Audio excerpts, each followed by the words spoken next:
shit slide and get your lick back. And get your lick back. Get your lick back. If a nigga owe you something, ain't no chit chat. Better stay up out the way, don't get your shit splat. Stop letting this shit slide and get your lick back. And get your lick back. I feel like I'm JX. J-Way. I'm a perfectionist. Adderall got me restless. I'm gone. Run with a wild crew, they get reckless. Young boy, come up off that neck. Into the trends. See a lead, be the band. Good evening and welcome to another episode of Who Will Be King. I'm here with a couple of my NFC North comrades. We are still about a month and a half away from the actual training camp portion, but we are well into the season of OTAs. So this is a kind of an extended episode where we'll be talking about, what's going on around the NFC North as far as the off-season workouts, whether they're mandatory or non-mandatory. Before we get into all that, I'm going to go around the room and let them introduce themselves. We can start off with Pay. How's it going today? What's going on, fellas? Pay, as everybody knows, hosting the Frustrated Chicago Sports Fan channel and talking about the Bears. The season's this much closer now. We got voluntary organized team activities and mandatory starting next week. All right. Wow. And I'm Dave from Vikings First and Skol. And the Vikings are at their first full team OTAs this week, and they have 100% attendance. Yes. Okay. And of course, if you are subscribed and watching right now, you already know who I am. I'm one half of Bleachers to Speakers. I'm manning the production today, so bear with me. But today is the Lions' first day of OTAs, and we cannot say we're at 100% attendance, but we'll touch on that a little bit. The Bears started last week. Am I right, Pay? That's correct. All right. So what are you paying attention to the most? Obviously, they're not fully padded up, so it's not the most important of all the camps, but as you said, we're getting we're getting that much closer to the real deal. So, what's to be excited in Chicago right now?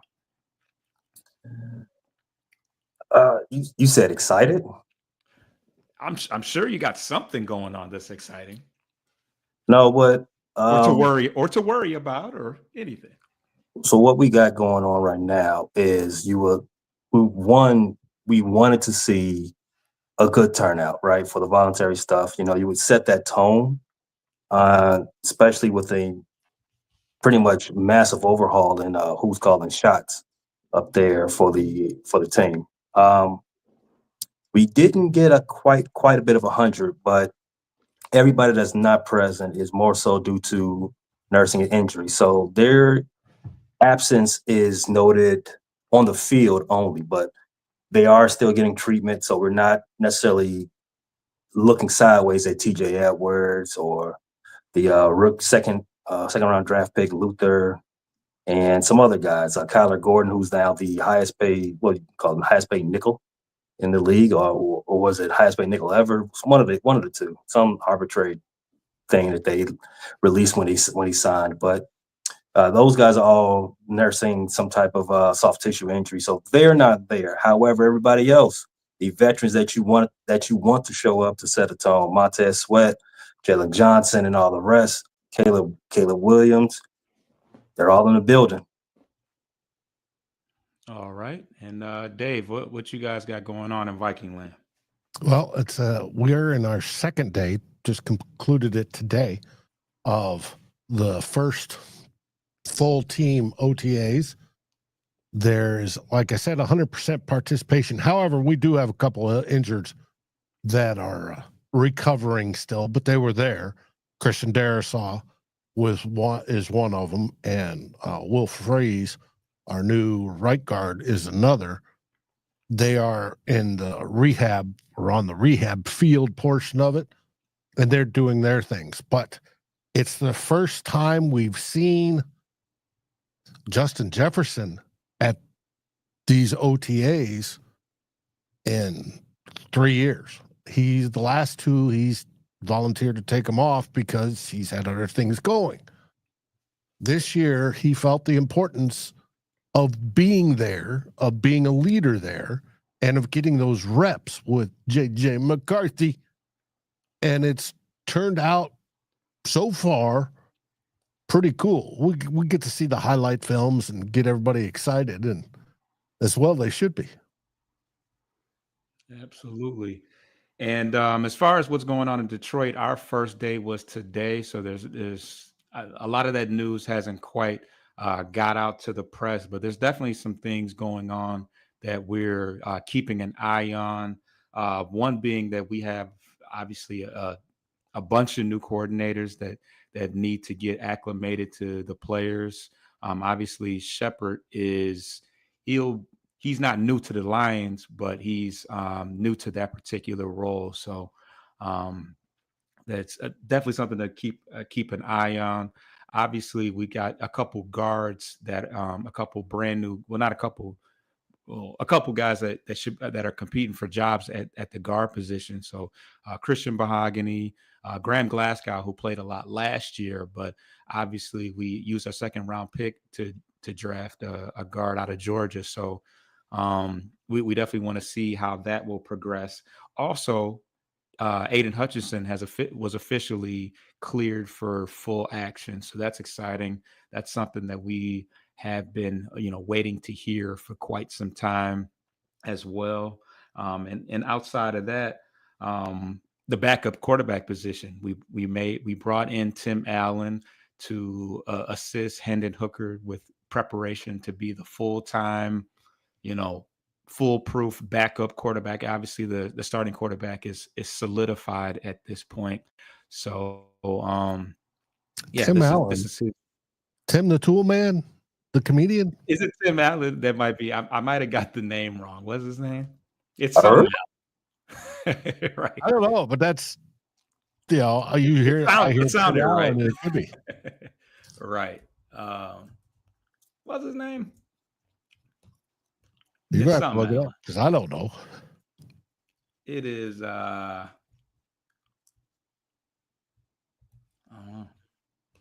some Allen, but it's probably not Tim Allen. I'm probably getting that mixed up because it was based out of Detroit. So it's Tim the Tool Man Taylor. Josh Allen. That's it. Josh Allen. No, not Josh Allen. That'd be MVP. nice. Kyle Allen, I think his name is. Yeah. Wasn't Kyle. one of that the kids on the Home Improvement too? Kyle Allen. I think so. Probably. Now y'all really gonna mess me up with that one. But at any rate, the one notable non-participant who's not currently injured is Alex Anzalone. He is. We'll kind of talk about it a little bit, but Shepard has already come out and say there's no concerns right now as far as the fact that he's missing, but he is awaiting a contract extension at this point. He's played the last 2 years on his on a 1-year deal. So yeah, that's the one main guy, the one notable non-participant. There was kind of a funny quote from DJ Reader. I guess he's got some bonuses tied to his off-season workouts, and he's like, yeah, I'm not inclined to give any of that money back. So you'll see me, for all of those, because I can, not trying to miss out on any of that coin. But that's what the Lions got going on. Do you guys have any? This is always I guess we'll talk about it. Any Packers news as far as OTAs are concerned, or have they even started yet? No, I believe they've started, and their contract news is that they've offered Alexander a restructured contract.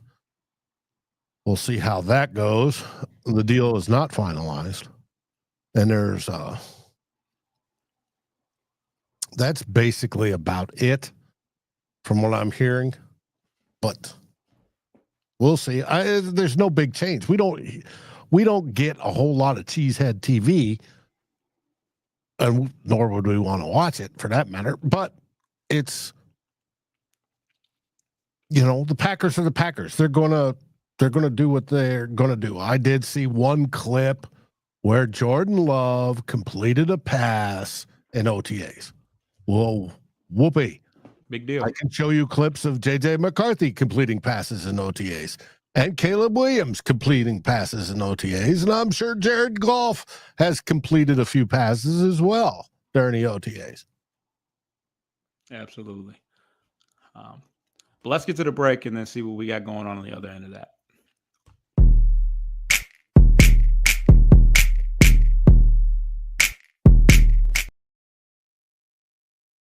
All right. So you kind of touched on a little bit as far as contracts and extensions. Obviously, a lot of what teams do in free agency is contingent upon how well they can divvy out the rest of the money to some of the guys that are currently on the roster.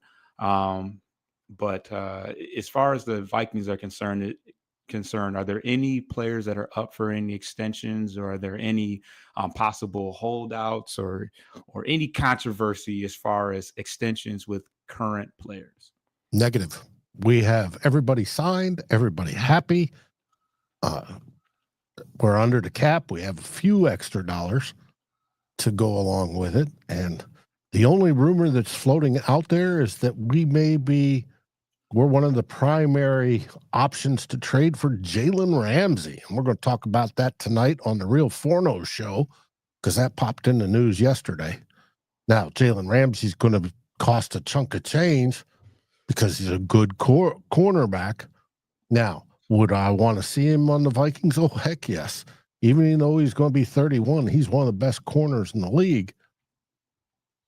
But we'll see what happens. And if we need to make more money, we can do that. We can turn bonuses into, or turn guaranteed payments into bonuses and stuff like that and free up space. So I'm not worried. Okay. We have about $5 million to play with on top of our rainy day funds and all the money accounted for the final 53 and the training squad. Okay. And obviously the Chicago Bears were very active in free agency. You kind of talked about one of the nickels being one of the players in your team being the highest paid nickel, but are there any other contract situation or any other contract situations to talk about? Any trade rumors, anything like that? The only contract situation that's got Chicago on pins and needles is coming out of Wrigley Field, not Soldier Field. Please sign PCA immediately. Get that guy signed up. Not PCA, I'm sorry, but King Tuck. Tucker? Yeah, Tucker, I was gonna Kyle say, Tucker. Get him signed up. PCA too, but he's not as important as of right now. But as far as for the Bears, like you said, they did most of their signing during the free agency period. They signed up a bunch of guys that were very necessary for the squad. They traded for Joe Thuney from the Kansas City Chiefs. He was just extended, no diddy, last week. Kyle Gordon, to reiterate what you just said and what I said earlier, he got a contract extension as well. He's dealing with a bit of a soft tissue issue right now that Ben Johnson talked about at his press availability today. But yeah, he is the highest paid nickel in the league at this moment. Everybody else is already under contract for the next 2 or plus years. Montez Sweat, Jalen Johnson, Caleb, and all the rest. TJ Edwards, he got his extension as well. But all the principal guys are ready to roll. Yep. All right. And there's one more Packer that's a holdout, and that's Elton Jenkins, offensive lineman. Again, a contract deal, just like Jair Alexander. All right. And what were we saying? From my notes. All right. And as I kind of teased earlier, the one player, obviously the Lions were not they didn't make that big splash in free agency. They focused mostly on extending a lot of their young core guys like Kirby Joseph. They did a lot of that last year with St. Brown and Penei Sewell and Jared Goff. Obviously, the Jamison Williams, they picked up the team option, and he hasn't yet been extended long term. But Alex Anzalone has been on the team. He's been the top linebacker the last 2 years. He's the team captain. He broke his forearm last year, and there was definitely a a a drop in production without him. He was able to get back for the playoff series, and you could see the difference in the defense once he got back out there.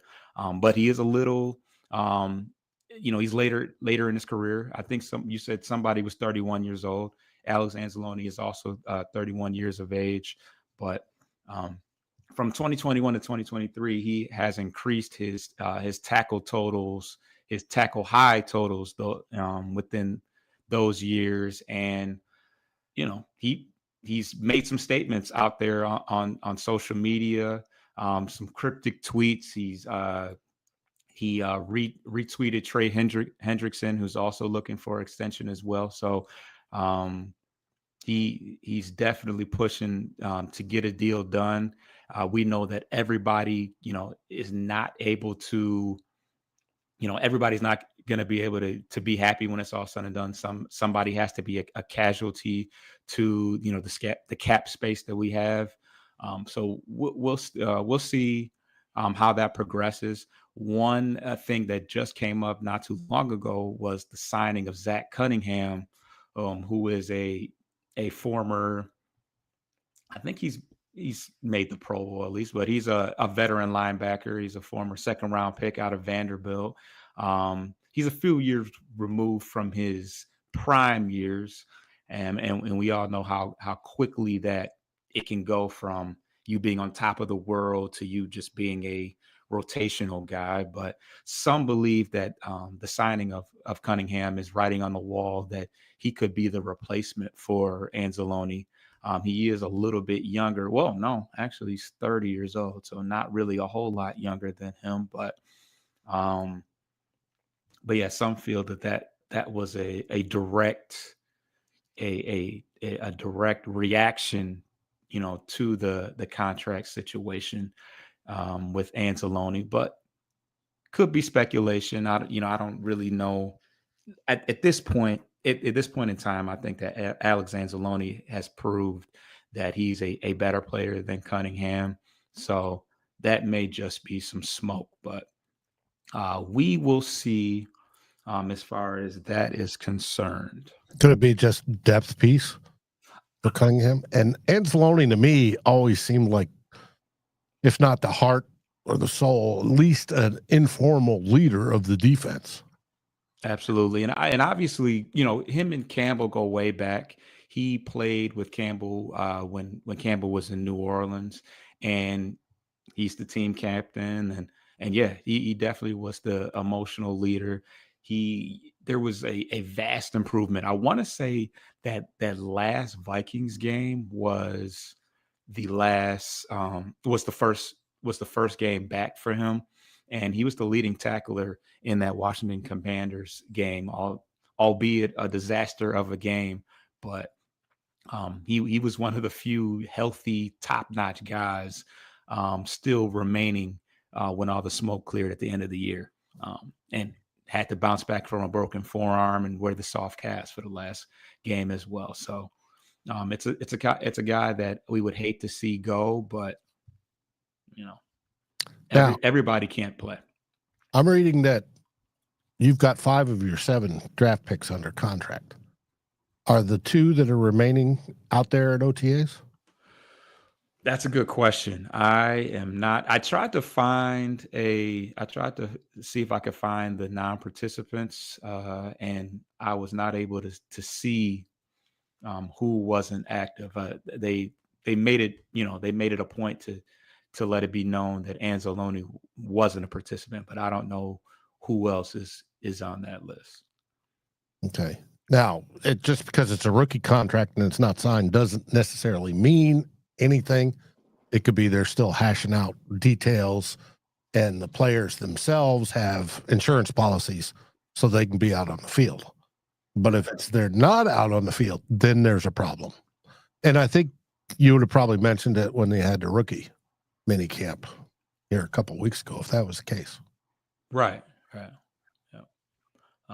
But Dave, you wanted to touch base on a presser from the quarterback of the Chicago Bears. I'll let you take the way with that information.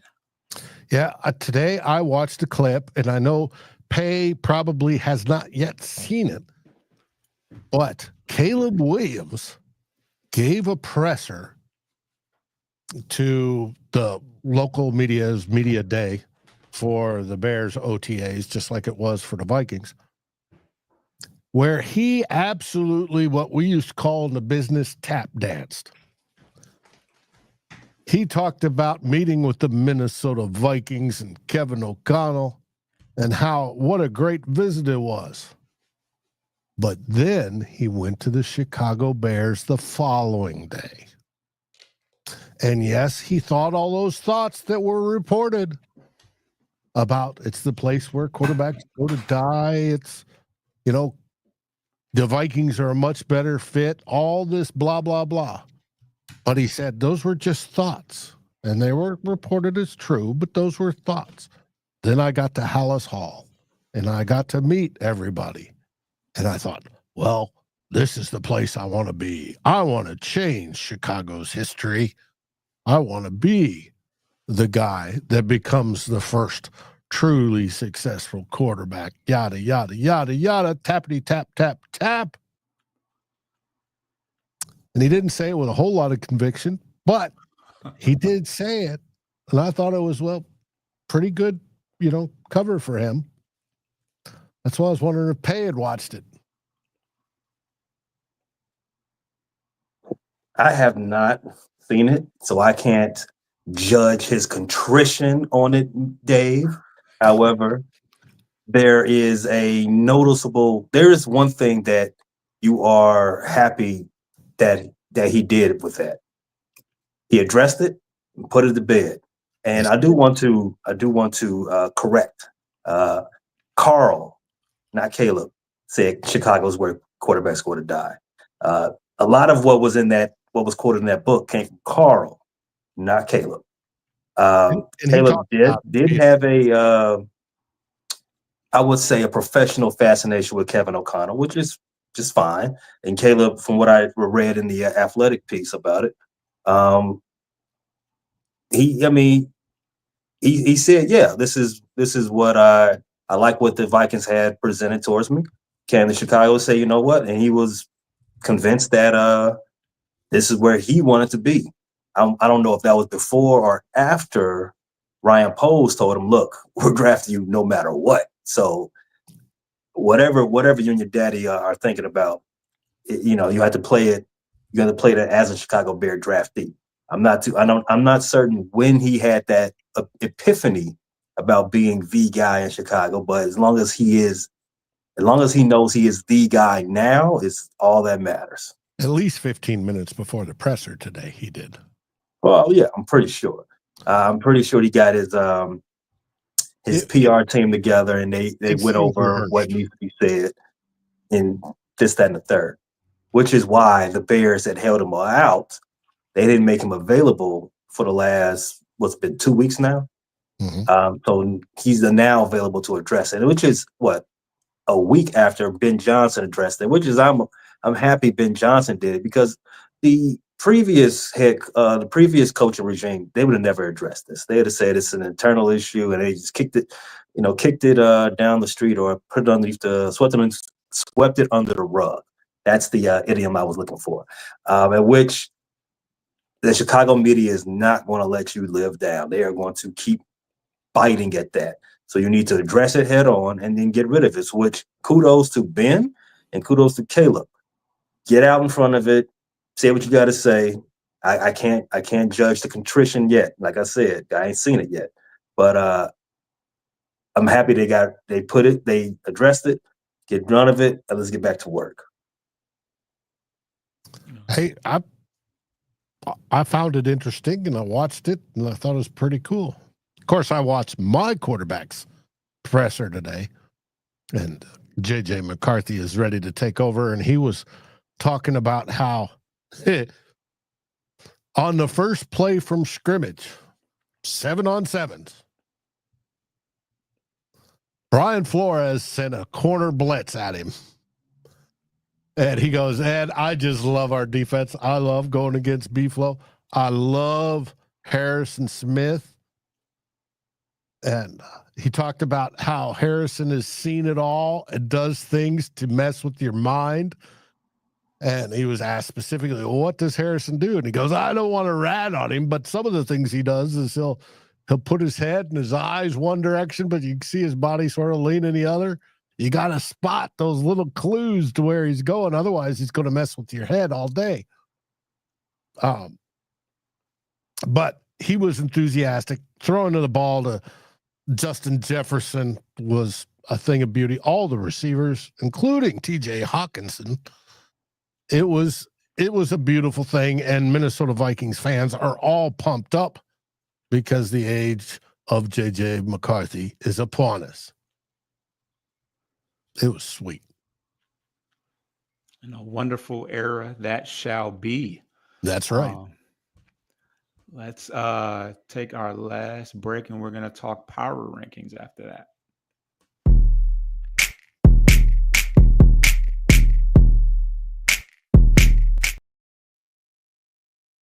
All right. It appears ESPN has released the power rankings. I'm going to try to get that up on here so we can check these out. Let's see.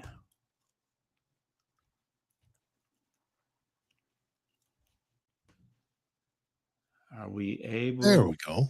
There we go. Okay. All right. So this is a two-part question for everybody. First and foremost, okay, can everybody see their teams on here? I think the Bears and no, I think that part is a little cut off, but the Bears and Vikings are back to back, if I'm not mistaken. Where we missed? I think they're 14 and 15. Okay. I believe. I know they're back to back. Let me see if I can get a better view here. That better? No, we still can't see. Oh, you still see what you see. Oh, hold on.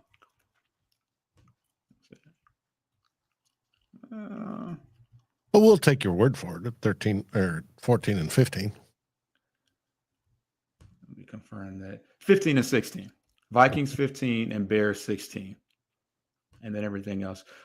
So first and foremost, do you agree with where you guys fall personally? And are there any other rankings that look a little odd to you that should be a little higher, a little lower?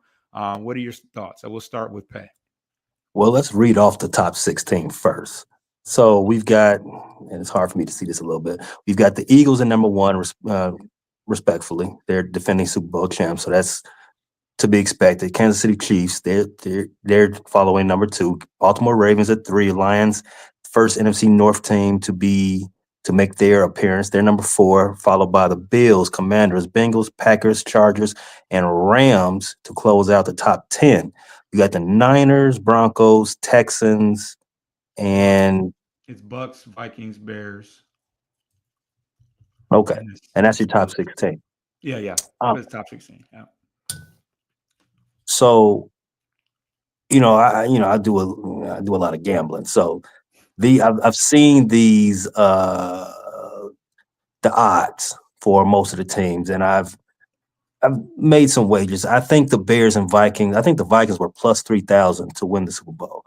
So that's about fair if you if you compare it, not comparison, but hold on 1 second.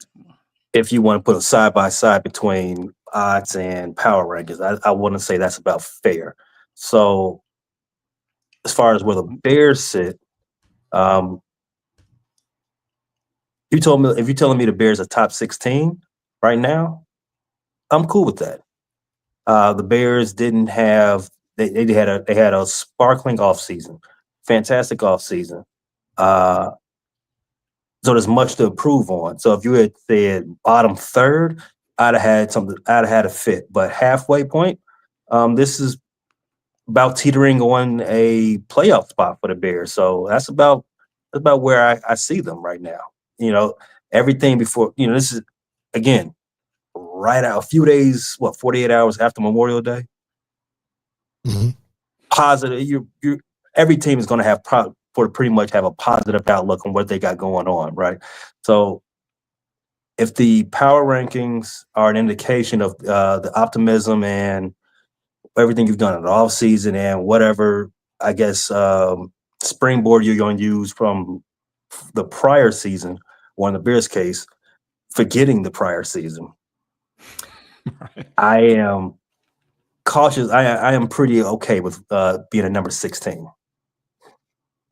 And so if the power ranking showed the conclusion of last year, where do you think that obviously you've moved up in some way from where you ended the season? Where would you say you would have been numbers wise, just to give people a reference of the improvement prediction wise? So if they gave you the power rankings at the conclusion of last season, I would say the Bears are about 25. Okay.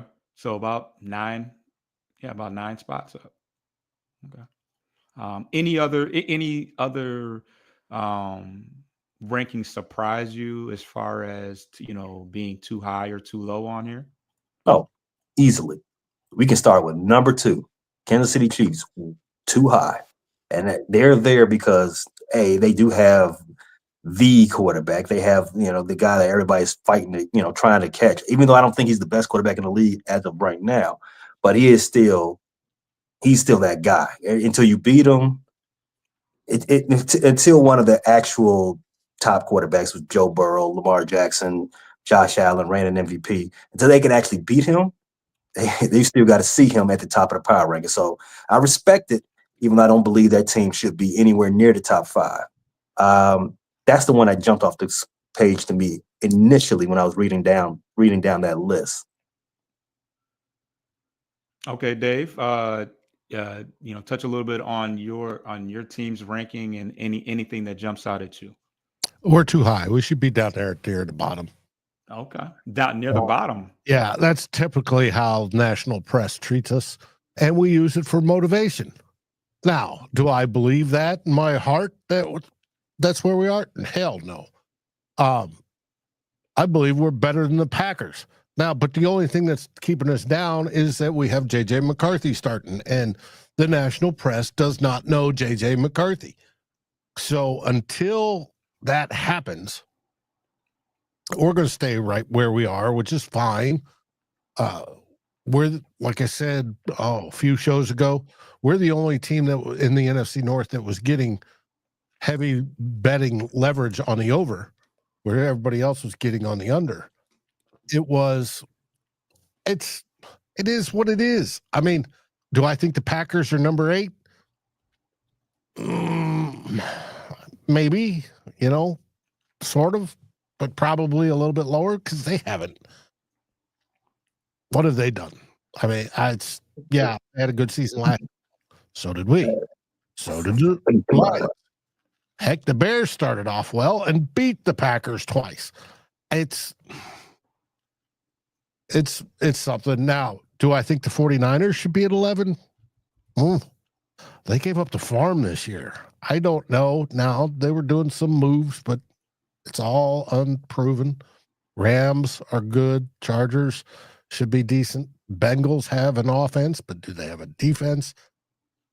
Commanders, are we going to see regression there? I don't know. Are we going to see regression with your Lions there, Foster, because of all the new coordinators and such?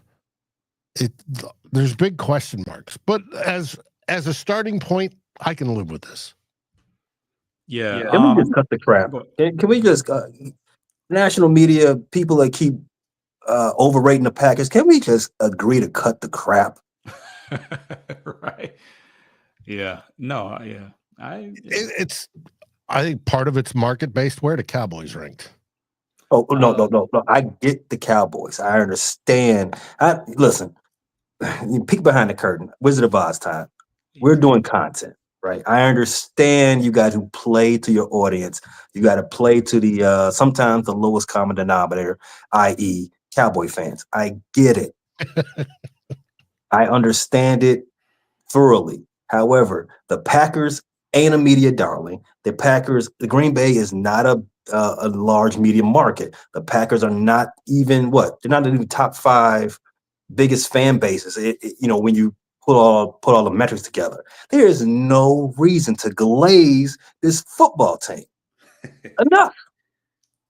Jordan Love is overrated. Yes, It's done to be he's said. up and down. He could go 500 easy. The team, they didn't add anything significant in the offseason. Yes, I do. I'm not disgusted by their draft. They had a nice draft, but everybody had a nice draft, at least until you see them on the field. So, I mean, prove to me that they're number 8. I want to hear the argument. All right. Well, we'll obviously get there in 100 days when the season starts? Count it down. Pay counted it down all the way from, I don't know, it was like 1:30 when he started counting it down. But and that's 100 days till a Thursday game. I think we all play on what? We open on Monday night there, Pay. We have an extra day, Dave. Mm-hmm. But yeah, so as far as the Lions are ranking, I appreciate that they think highly of us. I'll certainly take number 4. I'm kind of surprised that they didn't rank. Obviously, we had a 15-2 record, which is to be, rewarded with some respect. But we did lose to the 2 teams that we have ahead of us, the Bills and of course the Commanders in the playoffs. So, I kind of figured that they would, the combination of the new coordinators and the fact that we had lost to those two teams, I thought that they would hold that against us. But we'll see how that progresses as we get closer. The one thing that jumped out at me, Tim hit the nail right on the head, and this is his squad. He said that the Bengals were too high, which they didn't even make the playoffs last year. Obviously, they had a great offense, and I'm not too. I think they made some improvements in the draft. I don't know about free agency wise. Obviously, they have a very disgruntled edge rusher right now that is trying to be paid, but they're putting a lot of respect on their name at this current moment. So that was the one thing personally that jumped out at me. Outside of that, speaking of Tim and his team, I read a piece on how the Bengals stadium, they're looking to push for some money to upgrade it, right? Keep it pertinent. But they're all sort of bent out of shape because they're not getting any state funds to help with this $10 or $15 million upgrade. Whereas Cleveland is getting all the state funds to build their new stadium. I thought it was funny. Thought of you, Tim, when I read it. Whoa, hold on now. Those funds are locked up in court right now. So, just hold up.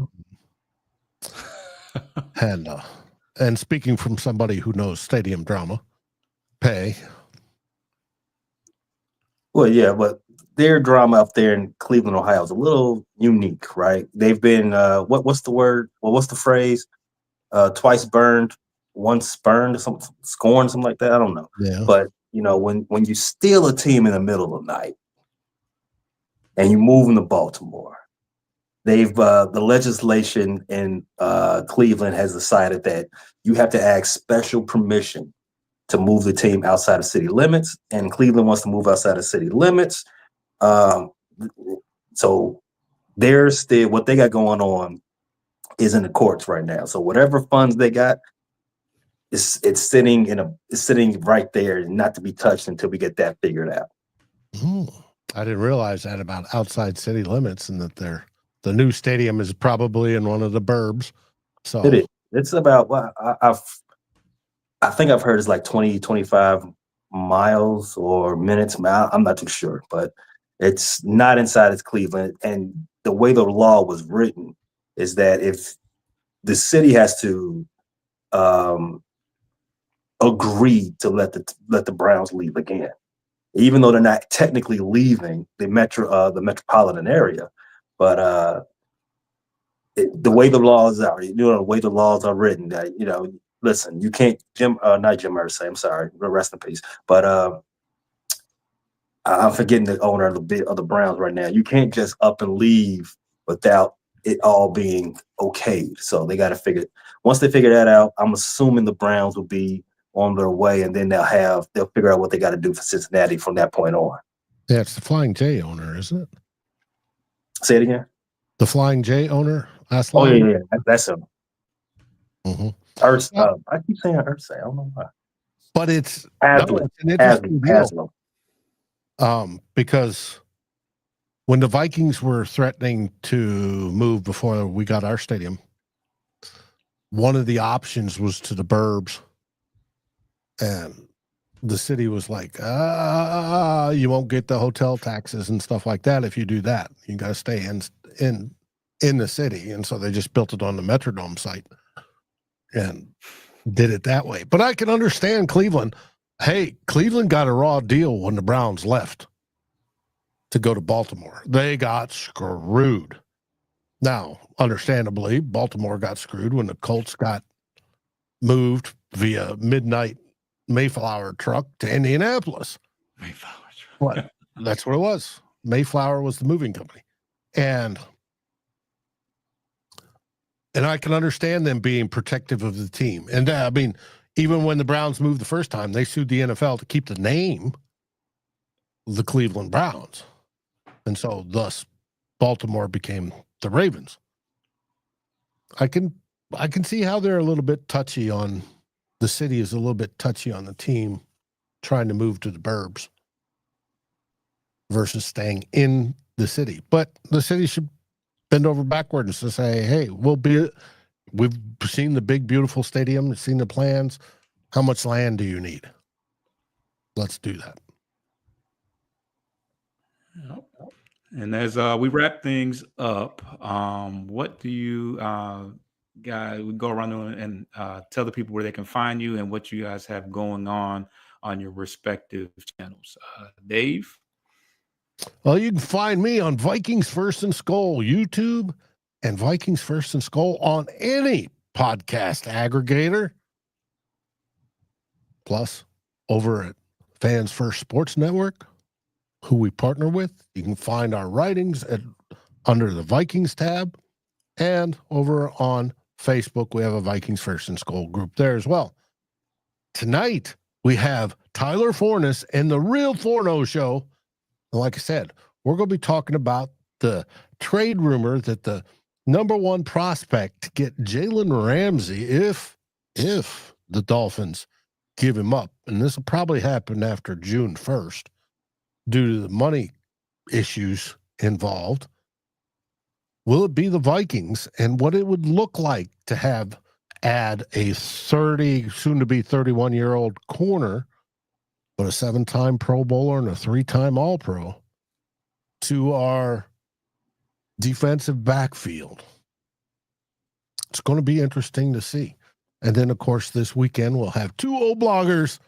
Darren will be back with me to talk all the happenings of this week, including the full OTA roundup, and we'll see where it goes from there.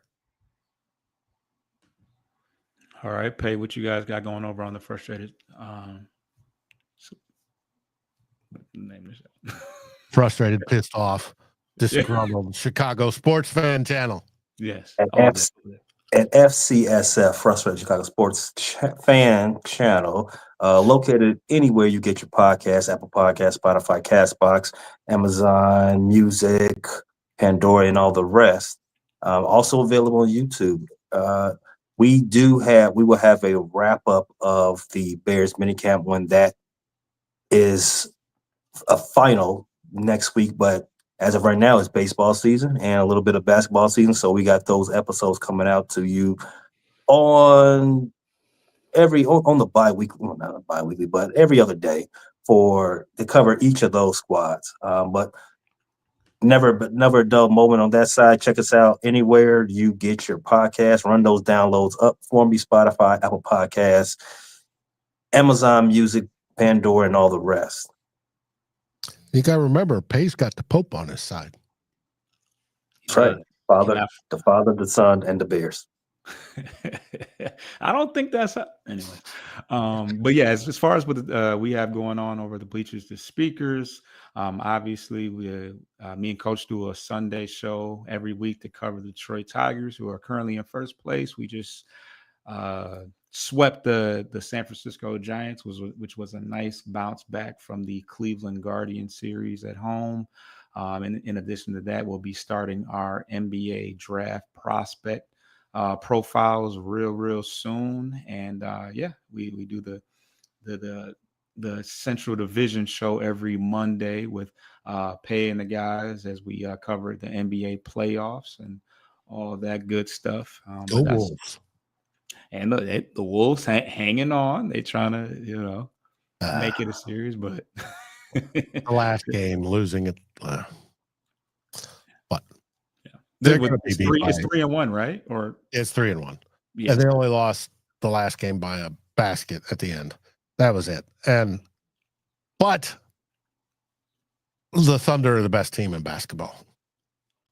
Yeah. If we lose, we'll have lost to the most likely the NBA champions when it's all said and done. If the Pacers have anything to say about it, I don't know. Pacers, they're tough. But what do we say in Minnesota? We say, Skull Vikings! Pay? You got the production. Sign Cal Tucker. Oh, also, bear down. The Bears. Oh, all right, very good.